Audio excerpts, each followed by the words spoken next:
जय हिंद दोस्तों, आपका इस नए YouTube चैनल में स्वागत है। ये जो ल्यूसेंट जीके सीरीज है वो हम पिछले YouTube चैनल में हम अपलोड करने में कुछ प्रॉब्लम आ रही थी, जिसकी वजह से हमने ये नया चैनल बनाया है। तो अब जो ल्यूसेंट जीके सीरीज की वीडियोस है इसी चैनल पे आती रहेंगी, तो आप इस चैनल को सब्सक्राइब कर लीजिए, ठीक है। तो इससे पहले जो भी वीडियोस वहां पर है हम कोशिश करेंगे उसको यहाँ पर अपलोड कर दें प्लेलिस्ट के अंदर, ताकि आपको एक जगह सारी चीजें मिल जाए, राइट। तो अभी हम आगे शुरू करते हैं। तो अगला जो टॉपिक है हमारा ल्यूसेंट जीके सीरीज में वो है directive principle of state policies.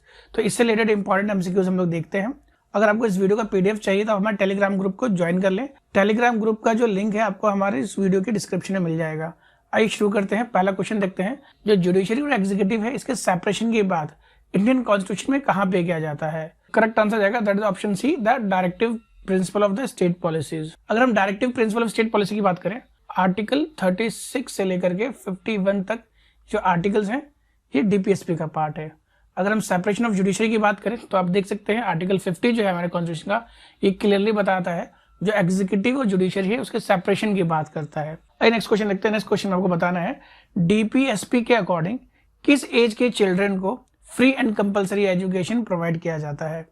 तो इसका जो करेक्ट आंसर जाएगा that is option A, that is 14 years. अगर हम आर्टिकल 45 की बात करें जो कि डीपीएसपी का पार्ट है, ये जो है जो अर्ली जो चाइल्डहुड केयर जो होता है 6 साल से के कम के बच्चे के लिए उसको प्रोवाइड करता है। और इस डायरेक्शन में गवर्नमेंट ने पास किया है एजुकेशन एक्ट 2010, जो कि फ्री एंड कंपल्सरी एजुकेशन देता है किसको? 6 से 14 साल के लिए। और यही जो है आर्टिकल 21 के अंदर भी हम बात करें फंडामेंटल राइट पे भी मेंशन है, ठीक है। तो ये आपको ध्यान देना है। और इसी से रिलेटेड 86 अमेंडमेंट 2002 के अंदर एक फंडामेंटल ड्यूटी भी ऐड किया गया था जो इसी प्रोविजन से रिलेटेड है, राइट। आइए नेक्स्ट क्वेश्चन रखते हैं। नेक्स्ट क्वेश्चन, डायरेक्टिव प्रिंसिपल हमारे कॉन्स्टिट्यूशन में किस पार्ट के अंदर है? तो आपको पता होना चाहिए।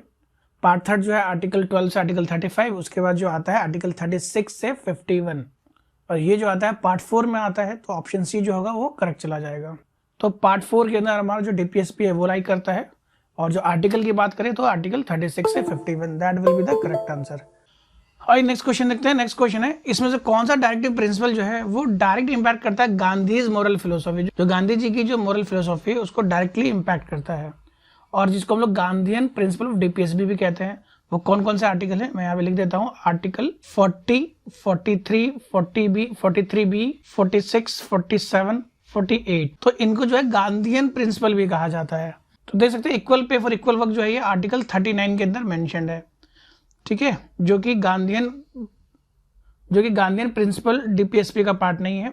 आई नेक्स्ट देखते हैं provision of free legal aid and advice. ये जो है 42nd अमेंडमेंट एक्ट 1976 के द्वारा ऐड किया गया था, that is 39A। Article 39A के अंदर फ्री लीगल एंड एडवाइस जो है वो प्रोविजन इसको ऐड किया गया था। प्रोहिबिशन ऑफ कॉन्सल्ट की बात करें तो आर्टिकल 48 में आएगा।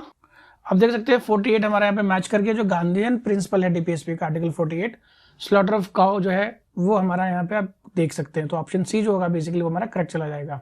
अगर ऑप्शन डी की बात करें protection of the historical importance, ये आर्टिकल 49 का पार्ट है, ठीक है। नेक्स्ट क्वेश्चन देखते हैं। नेक्स्ट क्वेश्चन है आपको ये बताना है promotion of internal peace and security जो है हमारे कॉन्स्टिट्यूशन में किस पार्ट के अंदर मेंशन्ड है? आर्टिकल 51 के अंदर मेंशन्ड है। आर्टिकल 51 जो है इकलौता ऐसा आर्टिकल है जो इंटरनेशनल मैटर्स के बारे में, इंटरनेशनल अफेयर के बारे में डिस्कस करता है। Promotion of international peace and security, ये आपको ध्यान देना है। सो बी जो है इसका करेक्ट आंसर चला जाएगा। नेक्स्ट क्वेश्चन देखते हैं। नेक्स्ट क्वेश्चन में आपको ये बताना है किस अमेंडमेंट के द्वारा हमारे कॉन्स्टिट्यूशन के अंदर डीपीएसपी यानी directive principle of state policy को ज्यादा प्रायोरिटी दी गई है फंडामेंटल राइट के ऊपर? तो फंडामेंटल राइट और डीपीएसपी का जो डिस्प्यूट है ये बहुत पुराना है, ये आज का नहीं है, राइट। अगर हम फंडामेंटल राइट और डीपीएसपी की बात करें तो सीरीज ऑफ केसेस जो है फंडामेंटल राइट एंड डीपीएसपी की सुपरिटी को डिस्कस करने वाले हमें बहुत सारे केस नजर आएंगे। जैसे 1951 का एक केस आपको नजर आएगा जिसका नाम है चंपाकरम दोयराजन। इस केस के अंदर फंडामेंटल राइट को ज्यादा प्रेफरेंस दिया गया।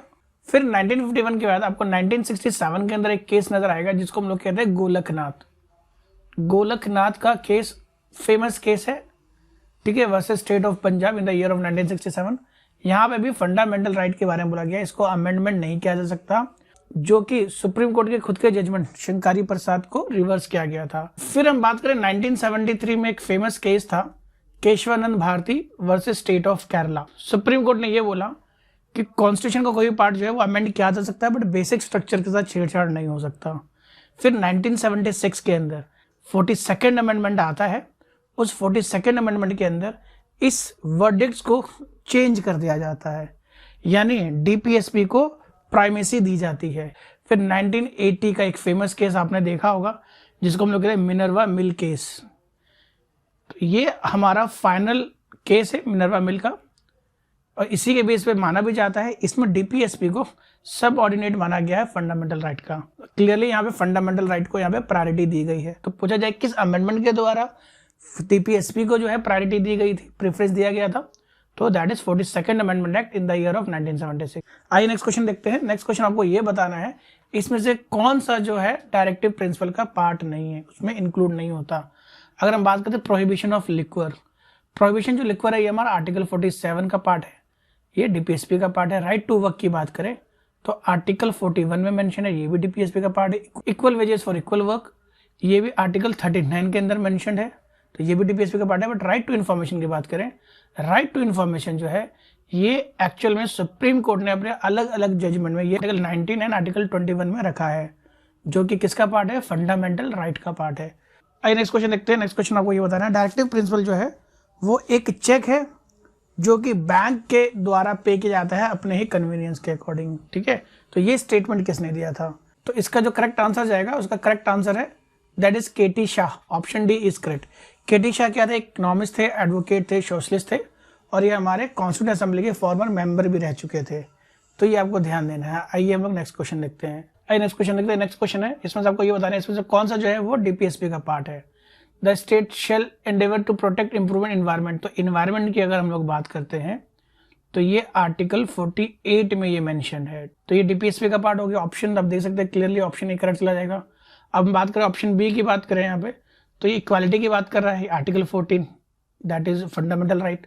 और यहाँ पे नेक्स्ट देखिए सी के अंदर ये डिस्क्रिमिनेशन की बात कर रहा है, तो आर्टिकल 15 की बात कर रहा है यहाँ पे, ये आर्टिकल 14 हो गया, ये 15 हो गया, ठीक है। एंड अनटचेबिलिटी की बात करें तो आर्टिकल 17। तो ये तीनों के तीनों जो ऑप्शन आपको नजर आएंगे ये फंडामेंटल राइट के पार्ट है। तो एक ही आपको दिख रहा है दैट इज ऑप्शन है, दैट इज द इम्प्रूवमेंट, मतलब द स्टेट जो है ऐसे लॉज बनाएगा ताकि इन्वायरमेंट को प्रोटेक्ट और इम्प्रूव की जा सके, राइट।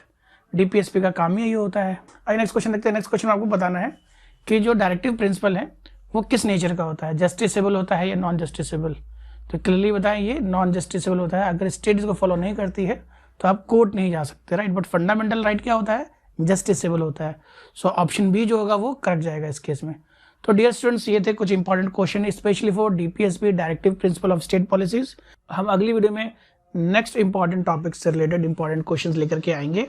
अब हमारे इस यूट्यूब चैनल को सब्सक्राइब कर लीजिए ताकि इसमें और भी वीडियोस जो है वो हम इसके अंदर अपलोड करते रहेंगे। So dear students see in the next video, till then bye bye.